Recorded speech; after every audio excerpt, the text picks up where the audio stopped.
Welcome into another edition of The Session with Londa and David. My name is David Austin. I'm Londa Sherwood Austin. Welcome back. You look so cute today with your fancy new jeans and your cute little cover-up. I love it. It's a sweatshirt. I love it. It's very cute. I'm also wearing my red Pumas because they make me jump higher, run faster. And it's also in honor of President's Day. Yes. Which happens to be George Washington's birthday. Okay, if you say so. This is the President's Day edition of The Session with Londa and David. And the reason that's important is because we'll talk about how that moves business forward here in our community. Okay. The Session with Londa David and David is a business program, and it's brought to you each and every week by Sherwood Austin Homes. With interest rates coming back down, and they are, everybody's talking about it. Inflation seems to be coming down. Jobs are going up. Real estate across the nation is starting to heat up, and Sherwood Austin Homes can help you beat the heat in the real estate market. Don't wait till April. No. Get involved today. All you need to do to figure out how much money you have sitting in your home is get on SherwoodAustinHomes.com. Mm-hmm. Is it the right time to sell and buy something new? Is it the right time to move your business? Sherwood Austin Homes would like to be your first choice to find out. Jump on SherwoodAustinHomes.com. You can find out what's going on with Londa. You can find out what's going on with David at Sherwood Austin Homes, powered by Realty One Group Ignite. Thank you very much for that. Yeah. Wow. We'd love an opportunity to go to work for you. That's the thing, right? Yep. There's no other husband and wife real estate team in our community that also has a lender on board. That's right. No other one. Nope. This is it. Yeah. So you get double your bang for your buck with That's Sherwood right. Austin Homes. That's right. Yeah. It was interesting. I was a guest on a podcast earlier today. Mm-hmm. It's called Health Solutions. It's a podcast with Sean and Janet Needham. Okay. And he said, and it sounded like, you know how a lot of times on podcasts, if they have guests, they ask a closing question of every guest just to see what they say. Yeah. That's a pretty common thing to do. Jay Shetty does it. He asks 5 questions. But anyway, so he said, I think he said, what are you most passionate about? Okay. And I didn't get a heads up that this was coming. I didn't know. And why would you want a heads up for that? That's a question that you can easily answer, right? No. What comes flying out of your mouth is what's most important. So here's what came out of my mouth. And I said growth and contribution.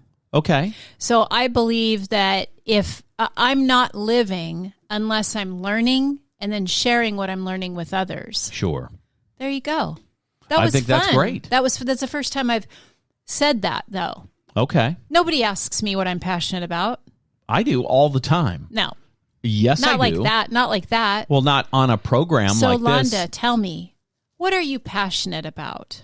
I ask you questions like that all the time. No, you don't. Normally, we're walking and we're talking and we're looking at the river. And you say, so tell me about you. That's different. Okay. Well, I like to have personal conversations with you. And if someone were to ask me what I'm most passionate about, I'd say you. And they'd say, oh, that's so stupid, David. Here's silly. the thing. I have found a way to make all of my life fit into your world. And I love it. And the reason it's so important to me is because the most important thing is caregiving and being kind. Well, I get to do that every day in my business and in my private life. And they say, do what you love and you never work a day in your life. Well, I get to do my work with you. And that is awesome fun. That is pretty fun, actually. Yeah. It's very fun. I like to take care of you and I like to do things with you. Thank you. And so that's what I'm most passionate about. Awesome. Yeah. What's your topic for today, David? Well, Austin? it is the President's Day edition, and occurred to me this morning while I was going through local media that every single mattress company in the world is advertising deep discounts today. Don't sleep on it. It's President's Day. It's our President's Day sale. Okay. And I'm interested to know how mattresses became such a big deal for President's Day. Why mattresses? I don't get it. But it reminds me of a story I heard the other day about Christmas in the western part of the world. And do you know that Christmas is a holiday that was co-opted by Coca-Cola over 125 years ago? I do, because you made me listen to this. And that's why Santa Claus has a red and white suit. Coca-Cola wasn't selling soda in the winter. They were a summer beverage. And the marketing people 125 years ago were like, how can we beef up sales in the wintertime? And they said, hey, there's this Christian holiday, not wildly celebrated. Easter used to be the big boy on the block, by the way. Right. Before this board meeting, where the marketing professionals from Coca-Cola sat down and figured, maybe we can sell more sodas if we come up with a way to celebrate the season and involve Coca-Cola. Okay. And they came up with the idea for Santa Claus. They co-opted a story about St. Nicholas, who was about to be decanonized by the Catholic Church. He was a charity guy. And they said, let's build something around him. They also used a character from British folklore named Kris Kringle, who was a chimney sweep that would break into your house by dislocating his shoulders and go down your chimney. So at the end of your day, you'd have one really clean chimney, but less stuff in your jewelry cabinet. Okay. So they took those two characters and came up with Santa Claus, dressed him in a red and white suit. Okay. Boom, bow, surprise, Coca-Cola's the beverage of Christmas, and eggnog. Okay, but mattresses and President's Day. I don't know, but what I'm saying is President's Day is mattresses. Okay, so let me tell you. Christmas time is commercialism thanks Okay. to Coca-Cola, and it wasn't. Easter at the time of that was the big holiday, and it always made sense Okay. to me. Why is Easter not the big celebration? So you don't know this probably, Okay. but there is a calendar for consumers' goods. Okay. So just like you can count on every President's Day, mattresses are on sale. And furniture, deep discounts. There's actually a consumer calendar. I used to follow it, and the reason that I followed it very closely is because I was broke for many, many years and had a house full of people that I needed to take care of, and so I followed those consumer sale trends very closely. So I could tell you at that time. I can't now, what was on sale at any particular time of the year. There are consistencies to that. I got you. Televisions go on sale right before the Super Bowl, for example. That's right. So I can tell you the trends that things that come out in Costco at certain times of year, and so that's actually a consumer calendar. I was listening to somebody the other day complaining about man-made holidays, and that made me laugh out loud because they're all man-made. Good right? Lord. And they were specifically talking about how, Christmas is a real holiday. Well I appreciate the sentiment, but it's because of Coca-Cola that it's such a big deal. So when you say, President's Day, that's just man-made. They're all man-made. Every single one of them. So I think it's very interesting. People are weird. People are weird. Mother's Day was invented by someone in Spokane who worked for that card company, Hallmark. You know what I mean? Let's sell more cards. Oh, you know what? Mothers. Who's celebrating mothers? Let's do that. Yeah. And people will buy cards and flowers for their moms. As we know from having the radio show for a year, doing a morning radio show, there's a national day of fill in the blank every single day. Yes. And let me tell you, thank goodness, because that fills a lot of airtime to talk about that. And you can build a couple of segments around that in a 2-hour show. Absolutely. Just FYI. But yeah, there's a national day of whatever you want. Right. And, capitalism, consumerism. God bless America. They were asking the other day, there was a poll going around that should the Monday after Super Bowl Sunday be a national holiday? Come on. And I don't know how you can argue against it when there are crazy holidays all the time. I don't know. It's funny. You coming from the lending world, excuse me, this morning said to me, I said, I'm going to the office and I'm going to do this and I'm going to do that. And you said it's a holiday. Right. I said, no, you're a realtor now. Right. President's Day is a day where all of your government workers have the day off work now. And banks. And you go and show houses to those people today. I gotcha. Because they've got the day off. And sure. You were like, oh, I can still go play racquetball, right? Yeah. Yes. And I did. And I played with a lender and the head of the Port of Pasco. Oh, that's fun. That's really fun. Yeah, that's cool. Love that. Mm-hmm. And another buddy who used to be a realtor but is now out at the area. Nice. What a fun time. Mm-hmm. I played hard today, too. That's good. Yeah, it was very good. Okay, so President's Day and consumerism. Why not President's Day and patriotism? I don't understand. I don't understand how it works. I don't know. You know what I mean? Yeah. There's no less importance of the day after the Super Bowl to me than George Washington's birthday. And why, you may ask, do I say that? Yes, he was our first president, and he was the first person to say, no, I don't want to be king of this country. I think people should have a say. I think people should vote. That was great, but he had slave teeth. So, I don't know what the celebration's for, really. Well, yeah, I mean, there's two sides to every coin, right? That's the thing. Speaking of crazy shit with presidents... We were watching the news this morning, and they were talking about this weekend, former President Trump, was very focused on blah, blah, blah, blah, blah, blah. I said, no, he wasn't. He was focused on his release of his new sneaker at SneakerCon, and you didn't really say anything, and then I'll be darned if they didn't then show it. Right. I mean... $3.99 for a pair of Air Trumps or whatever they're called. I mean, whatever they are. The guys is... you've often said that Donald Trump is P.T. Barnum. He absolutely is this generation's biggest promoter, like P.T. Barnum was. I mean, yeah, for sure. For sure. When everything he does has a PR result and tie-in. Yeah. Every single thing. Yep. And he, I think, definitely believes in that concept that any press is good press. Well, and as you can see, he's living on that. Yeah. Because the stories about him are awful, and I'd have to move to another country and hide out if it were me. But he's, the Teflon Don, as it were. And he's not the Teflon Don. That was Don Gotti. But still, things bounce off the guy. It's wild. It's interesting. Absolutely wild to me. It's interesting. I'm curious what his, I want to call it a mindset routine, right? Mm-hmm. So how does he some of the language that I would use would be, how does he set his intentions for the day?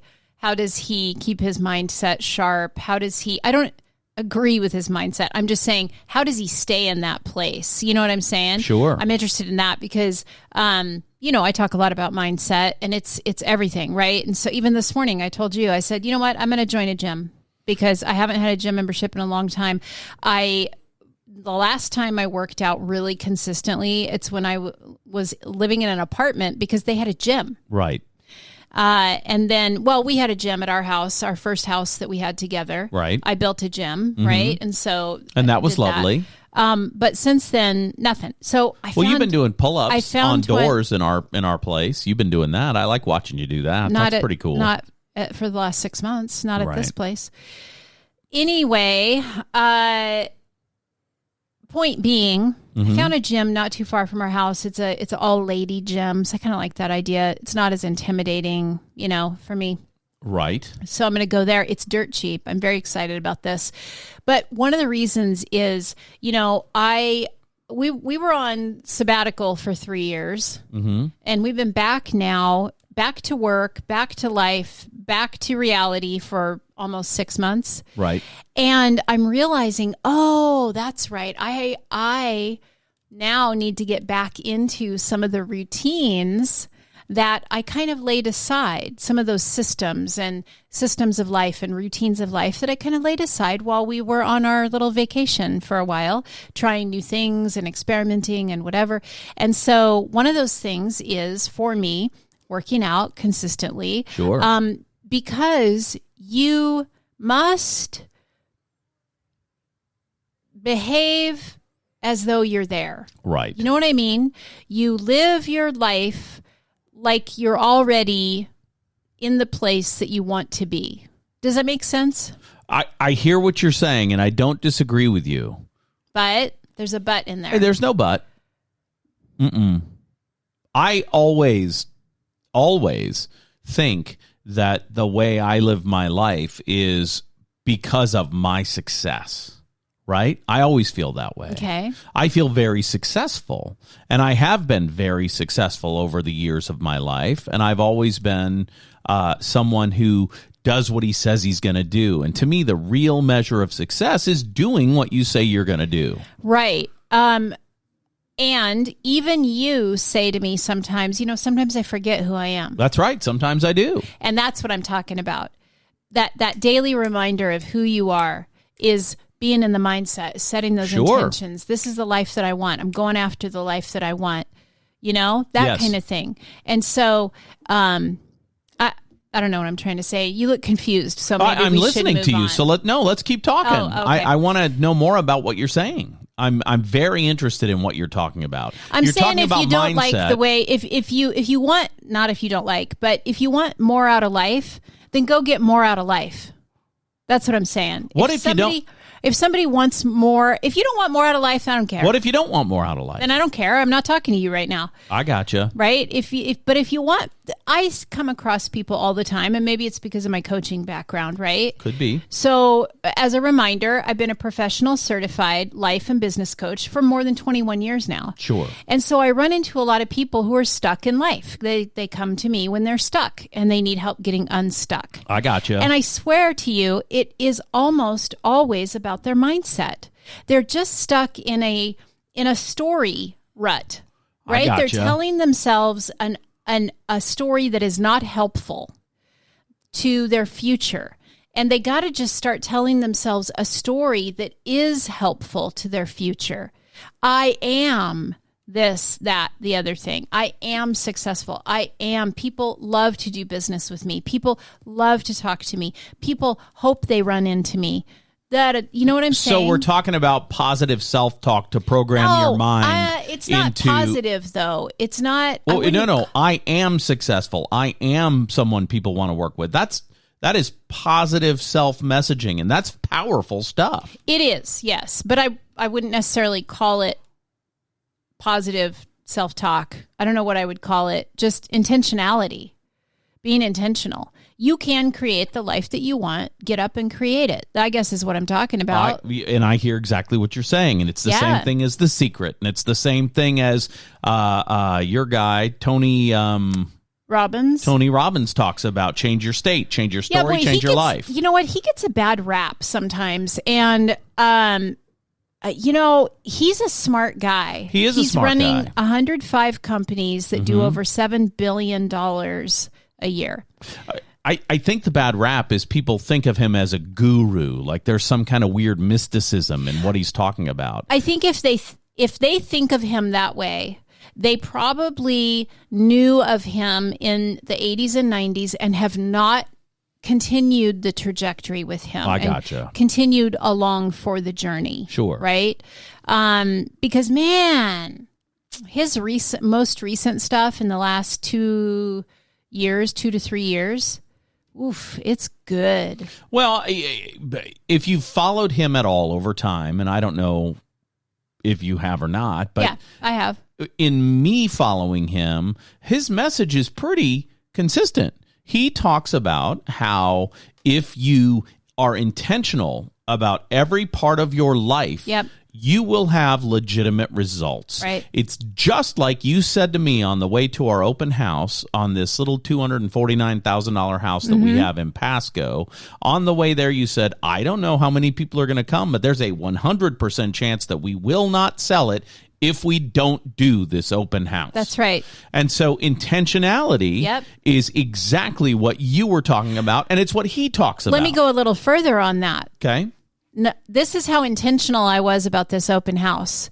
I brought a buyer packet with me, several actually. I brought the paperwork with me to write an offer. I was ready for a right now buyer to walk in the door. You're a lender. You can pre-approve them. We can write an offer. Let's get this done. Yes. That's how intentional I was about that. Now, let's go a little bit further. Okay. Did that happen? No. And I don't care. I'm not bothered in the least because I'm focused. Right. I've got goals. I got somewhere to go. I got somewhere to be. Like I feel we've had this conversation several times in the last 6 months. Right. I can't be derailed. I got somewhere to go. I got somewhere to be. And the fact that my two most my top two basic human needs are growth and contribution. And if you don't know what I'm talking about, there's 6 basic human needs. Google it. You can take a test, and it's free, and it will help you determine what yours are. So my top 2 are growth and contribution. So as I mentioned earlier, if I'm not learning, I'm not living. If I'm not sharing what I'm learning with other people, then I'm not living. Sure. And so, being super focused on that and being super focused on my mission, and not my mission is growth and contribution. So I want to leave this world having given everything I know, right? Give everything I know. We do this podcast in our real estate office, and I coach some of our realtors here and mentor them. And I was in the hallway earlier listening to someone who was in the conference room with a client, and I could just barely hear. And I'm standing outside, nobody could see me, standing there, and I'm listening because this is somebody I coach regularly, and I want to listen for the things that I can coach around so that they can be more productive, more efficient, get better results. And I can't help but do that. Right. I go into a restaurant and I just want to fix it. I told on this podcast I was on earlier, I said, I've been a professional certified life and business coach for more than 21 years, and I specialize in the 3 R's: real estate, restaurants, and retail. And I don't know where that came from because I've never said it before. Okay. But it just came out of me. But those are the 3 things that I do specialize in. And that's because those are the things you're most interested in. Yeah. And I have coached around everything. Sure. If you think of it, family coaching and weight loss coaching and career coaching, I've done it all. But those are the 3 I really love and I really get excited about. Those are the 3 that no matter what is going on in my life or what I'm doing to earn an income, or whatever's on my business card, those 3 things will always come out of me. I got you. No matter what, right? Yeah. And so, I'm excited. What a time to be alive. I just feel that way. Like, what a time to be alive in the world. Like this, it's a great place to be. It's a great time to be alive. There's so much opportunity. There's so much in front of us. I was saying earlier to somebody, there's so much information and education available today, more than ever before in history. Right. And most of it's free. Yeah. Google is free. You can find anything. Yeah. Well, I heard somebody talking the other day about artificial intelligence. Google really is artificial intelligence. You know what I mean? Yeah. There's nothing wrong, in my opinion, with being able to instantly research any topic. And the thing that drives me nuts about people from my generation is their hesitancy to embrace it. I have a friend who says... Are you Gen X? You're Gen X? I don't know what the years are in those. Probably. Yeah. Anyway, how I act like you're in a different generation than me. Yeah. So what I'm trying to tell you is I have a friend who's within 5 years of me on either side. I'm not Okay. going to say which. Okay, you're keeping it vague. I like it. And he said to me, I can't stand first-time home buyers. And I said, well, that's odd. Tell me what you mean about that. And he said, well, Jesus, they come in here thinking they know everything and they've researched everything on their damn device. And I said, I think that's exciting. Yeah. And he said, what do you mean?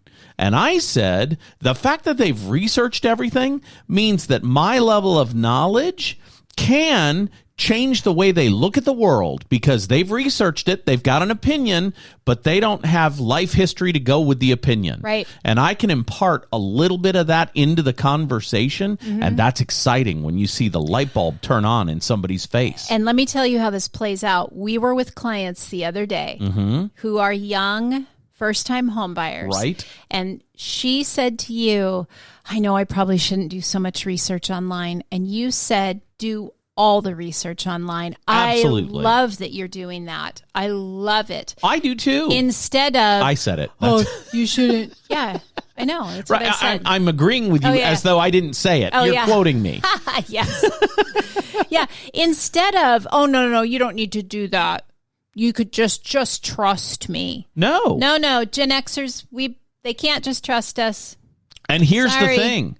I know what I'm talking about, so I'm not intimidated by their level of research. Yeah. Do you know what I mean? Yeah. And I'm not saying my friend is intimidated by it. I think he's befuddled by the lack of trust from other people. But it has nothing to do with the lack of trust. It has to do with the availability of information. Yeah. And people who are in their mid-20s have never not been able to ask their phone a question and get an immediate answer. Right. So why would we be upset about that? Yeah. Do you know what I mean? I love it. I think it's the greatest thing in the world that people can come talk to me and ask me a question that they already know the answer to, and I give them the right answer because that's how you build trust with somebody. Part of, how do I want to say this? Part of longevity. Okay. And cheerful longevity. Yes. Is pivoting with technology. I gotcha. We're in the grocery store the other day, and there's an older gentleman in front of us. And he's trying to buy something. He doesn't have the right information to buy it, and he was all kinds of angry. Then he got frustrated because he didn't, the payment, he was trying to use a debit card, but it wasn't going through, and he couldn't figure out the keypad, the pin pad. And he was cussing and yelling and was so mad. And I thought, I felt so bad for him because I thought, man, this world just doesn't agree with you anymore, does it? Right.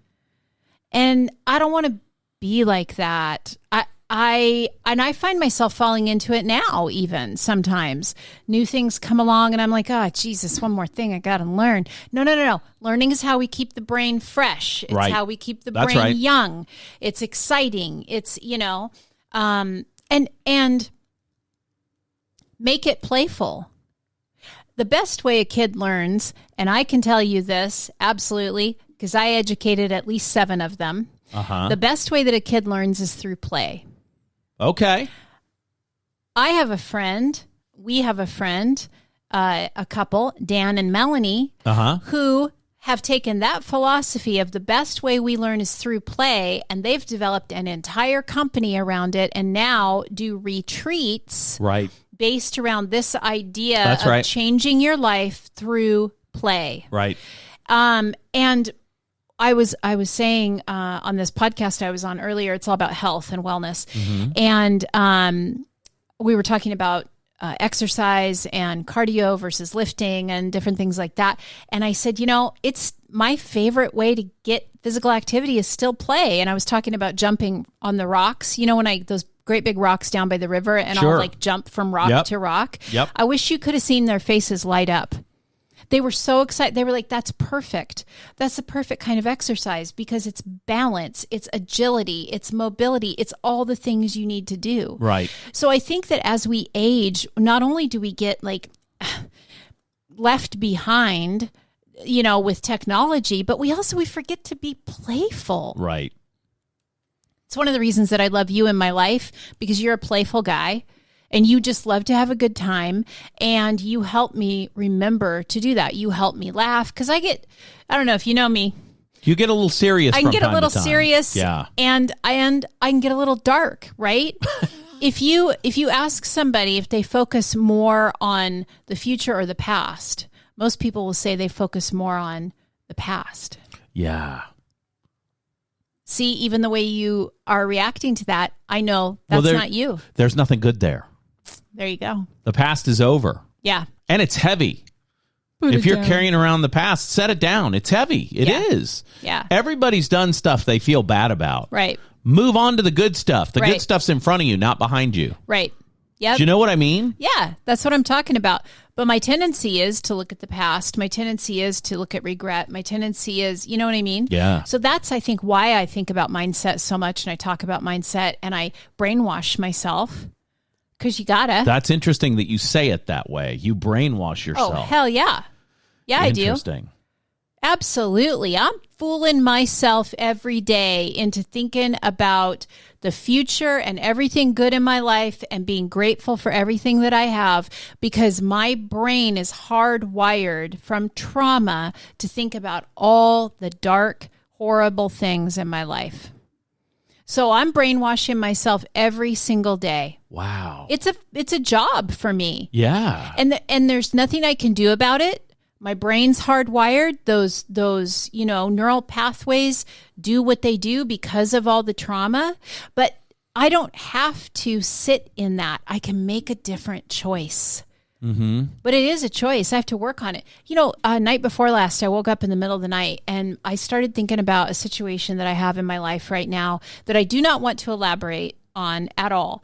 But it's a stressful kind of situation, and I think I have to have a conversation that I don't want to have, and all this stuff. And it's really not that big of a deal, but I was making it this big deal in my head when laying awake in the middle of the night, and all of a sudden my chest started hurting, and then my stomach started hurting. Ugh. And I get a stomach ache. It's stress and anxiety related, right? Mm-hmm, mm-hmm. So I thought, after an hour of this, I thought, nope, you know what? Enough of this. I'm going to play the gratitude game. And you've heard me talk about this before. Mm-hmm. You might ask, Londa, what's the gratitude game? It's a way I brainwash myself. It's interesting, Wait, let me tell what it is. Yeah, yep. So I just start listing all the things I'm grateful for or grateful about. And sometimes I have to start at the beginning of that day. Well, I woke up. Super grateful I woke up. And you know what? I woke up in a comfortable bed. And I woke up in a warm house, and I woke up to someone bringing me a cup of coffee, and it was you. Right. And then I start going through all these things that I'm grateful about, and pretty soon I drifted off to sleep. I often fall asleep playing the gratitude game, and I know a lot of people listening to this will be able to relate. You can't, but people listening will. At the end of the day, when you're laying in bed, and it's just you and your thoughts, you often rehearse all the mistakes you made in the day, all the things you didn't get done, all the things you could have said differently or done differently. It's very common. Not for you. Well, I can relate to that as a little kid. After having a discussion with my mother, every now and then I would stand in the mirror and think about the things I should have said when I was in that conversation. You know what I mean? Well, no, that's not correct because this, and this. I would do that as like a post-game wrap-up with myself. Yeah. And then it was gone forever. I got it out of my system doing that. I don't have recurring negative thoughts ever for any reason. Yeah. Isn't that weird? It is unusual. And when you talk about weird, it sounds so bizarre to me because it is so far away from my personal experience. Do you know what I love, though? That you don't criticize me, try to change my opinion, try to make me think differently. You actually just try to understand and learn more about it. Well, I'm fascinated. You're the most interesting subject I think I can think of. Thank you. It's true. A lot of people don't react that way, though. And conversely, is that the right use of that word? Yes. I don't know. Sometimes I try to use big words and I shouldn't. You know what I'm saying? Okay. On the flippity. I ain't smart. Okay. So, but I want to get inside your brain because I'm fascinated how your brain works. And I often say to David, like, he'll say something like, I don't have any negative thoughts. And I'll say, tell me more about what it was like to be loved as a child. Right. You know? Yeah. Or tell me more about what it's like to not have trauma, you know? So, but it's true. You know, you can do a trauma test. Again, Google's free. And it's a test on a 1 to 10. Right. And then it tells you, like, based on your results, here is where you may want to seek out treatment, therapy. And the results say stuff like, if you hit a 4, right, you should do some reading about self-help. If you hit a 6, you should be in light therapy, and anything above that's intensive therapy. Yeah. So 6 or above is consistent, intense therapy. Right. Is what's recommended. Right. Okay. Right. And we were on the road doing one of our road trips, and I had signed up for a workshop with a therapist who I really, really like out of Spokane. Right.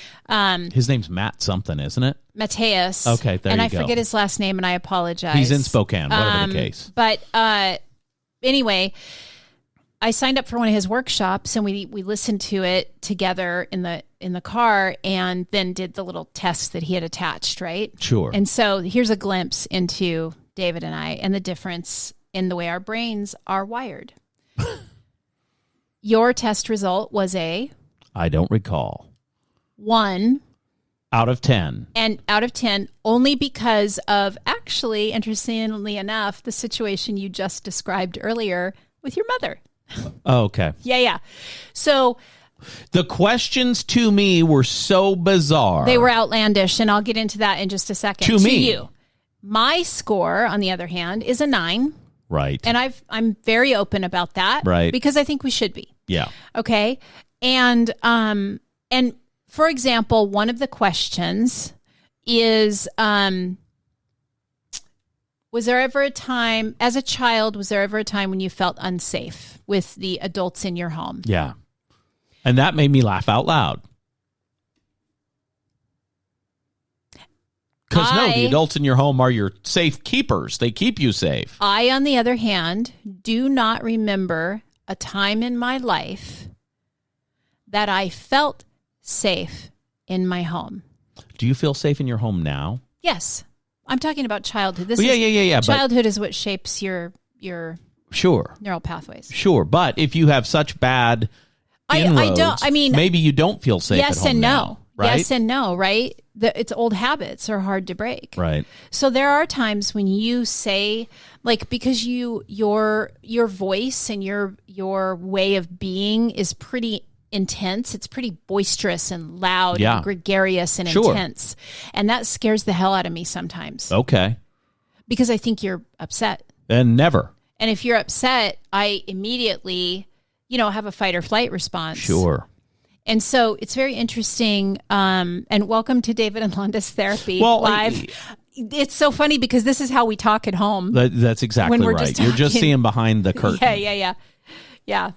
Anyway. I would tell you that I'm loud and I speak loudly. And often you say to me, hey, quiet down. You're being a little loud. I don't say that. But however you say it. You've recently started yelling when it's not necessary, but I think it's your hearing loss. But that's not what I'm talking about. It's not recent. I've been loud my whole life. I'm a loud, gregarious, boisterous person. The recent stuff is not what I'm talking about. That I get that your personality's loud. I get it, and I love it. Yeah. But when I tell you, hey, you're yelling, it's the hearing loss thing that I'm addressing. Right. And then you apologize for me in most situations and say, well, he was just on the phone and he's got cell yell. And I do. That happened yesterday. That actually did happen. Yeah. So I'm very loud, but I'm not angry. There's a difference between being angry and loud and being loud. And I understand what you're saying, and my brain doesn't differentiate. Doesn't always differentiate. I gotcha. Sometimes. Sure. But see, my mom was a yeller. Right. Bad yeller. Old yeller. Oh, my God. I don't love you anymore, old yeller. No. Okay. So go on, get. I associate loud talking Right. with you got to freeze and fight for your life now. I got you. And how are you going to protect yourself? Sure. All bets are off. Shit's about to go down. I got to figure out how to protect myself. What's the best escape? Do I fawn? That's kind of my go-to. Sure, I just start agreeing with everything that's being said and do whatever I can to de-escalate. Right. Which is probably shocking to people listening because they don't know that version of me. It's only in my closest relationships that I do that. That's interesting, right? Crazy. We got to get out of this. Moral of the story is this. You are who you are, and the place in your life where you are is not a sticking point. You don't have to be where you perceive that you are. You can be where you want to be if you're intentional about doing that. It ain't over yet, baby. You know what I mean? You're not stuck, and that's the moral of the story. No matter where you are in your life, you can get somewhere else. And if you can't figure out how to do it, reach out to me. Right. Londa at SherwoodAustin.com. Shoot me an email. Maybe we do need to work together. I haven't taken on a new client in a while, but I'm just real estate clients. You've got some new real estate clients. Yeah. But I mean a coaching client. Well, I mean real estate coaching clients. You've got some new ones. Oh, yes. But not life coaching clients. Yeah, no, I haven't. That's what you're talking about. Yeah. Okay. Well, I think this has been a very interesting episode, and I think President's Day or no, this was important stuff to talk about. And go get your mattress. There you go. It's on get sale your today. Mattress today. It's on a deep discount. And Purple Mattress will let you test it for 100 days before you have to send it back for a full refund. What do they do with those when they come I do not know. Okay. On that note. This has been The Session with Londa and David. For Londa Joanne Sherwood Austin, the prettiest girl in the world, my name is David Austin. We'll see you again next week.